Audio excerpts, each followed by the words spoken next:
काय काय माणसाचं कसं असतं ना, म्हणजे आपण किती पण चांगलं वागा किंवा आपण किती पण चांगलं काम करा, पण त्याच्यामधून ते काहीतरी वाईटच काढून दाखवणार, म्हणजे काहीतरी चुकीचं शोधून दाखवणार.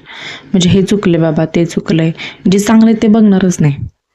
म्हणजे आणि त्यांचं ऐकून ना आपल्याला असं वाटतं की यार खरंच आपण चुकलोय का, म्हणजे आपलं चुकलंय का, असं आहे. म्हणजे दुसऱ्यांचा कॉन्फिडन्स कसं लूज करायचा हे काय काय माणसांना बरोबर नशीब मी कोणाचं जास्त मनावं घेत नाही, म्हणून चांगलं आहे. तर मी 5 वाजता जॉब सुटला ना, तर मग मी भांड्याच्या दुकानात गेली होती. कुकरची शिट्टी तुटली होती माझ्याकडून, ती आणायला. आणि त्यासोबत मी हे पातेलं पण घेऊन आले मोठंवालं. माझ्याकडे एवढं मोठं पातेलं नव्हतं, म्हणजे जास्त माणसं आले ना तर भाजी वगैरे करायला, चिकन मटन वगैरे करायला तर नव्हते ते माझ्याकडे, म्हणून मी ते आणलं. आणि त्याच्यावर मी नाव वगैरे पण माझं टाकले.